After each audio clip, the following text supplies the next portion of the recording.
что ж такое-то, а? Уже же время читать. Нам сказку о Катерине до сих пор нет. Здравствуйте, дорогие зрители.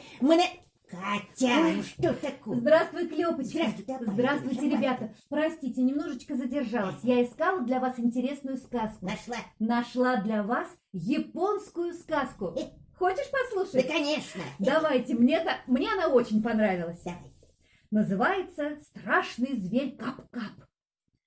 В старину жили в одной ветхой кособокой лачушке старик со старухой. Казалось бы, ну чем у них поживиться? Всего-то и богатство у них была одна лошаденка.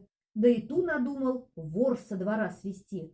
Притаился вор, ждет, чтобы хозяева уснули.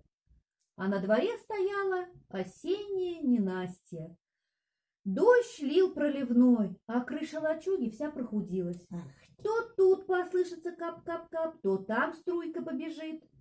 Перетаскивают старики свои постели с места на место, нет им покоя. Всюду дождь капает. «Ой, страшный зверь этот Кап-Кап!» — вздохнула старуха. «Хуже тигра, хуже волка!» «Да, твоя правда!» — отвечает старик. «Нет на свете страшнее, никуда от него не спрячешься!» Ой, А под окном притаился голодный волк. Задумал он съесть хозяев, когда огонек в доме погаснет. Услышал он слова стариков, и шерсть у него дыбом встала с перепугу. «Ой, думал я, что в этих местах нету сильнее зверя. Ой, а на поверху выходит, забрался сюда какой-то страшный Кап-Кап. Лучше я отсюда убегу. Ой, убегу. Как шарахнулся волк прочь, как задал стрекача. А конокрад думает: ой, да это лошадь с привязи сорвалась. Кинулся он в погоню, да вскочил с разбегу волку на спину.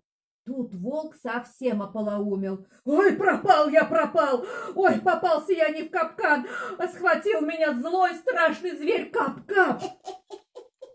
Помчался волк большими скачками, а конокрад еще сильнее в него вцепился. Ничего понять не может. Старая же лошадь, а вон как понесла, молодой жеребец не догонит.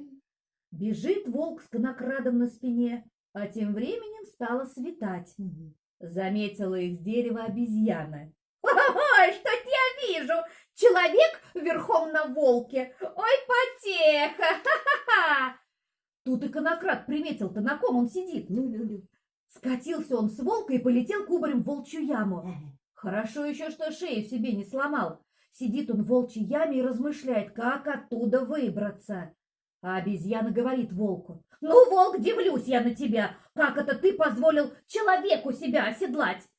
«Как человеку? Меня страшный Кап-Кап схватил, еле я от него спасся!» «Да нет же, говорю, на тебе человек ехал, как на простом коне!» «Ой, погоди, я проверю! Сдается мне, свалился он вон туда, в волчью яму!» А в те времена у обезьяны был длинный хвост. Опустила она его в яму и водит там по сторонам. Ухватился конокрад за хвост, думал, что это веревка. «О, вот это очень кстати, дай-ка я попробую выбраться!»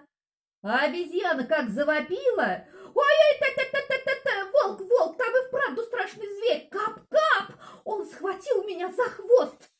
Услышал это волк и кинулся бежать опрометью. Обезьяна кричит: «Ой, стой, да куда ж ты? Постой, погоди! Не бросай меня в беде!» Рвется обезьяна изо всех сил, морда у нее от натуги кровью налилась, покраснела. Вдруг хвост как оторвется почти у самого корня. ой, батюшки. Вот с тех самых пор в Японии у обезьян морды красные, а хвосты короткие. Очень смешная сказка, Катя. Вот такая сказочка. Ой, Ну что же, пусть вам, ребята, снятся веселые сны. Спокойной ночи, друзья. спокойной ночи.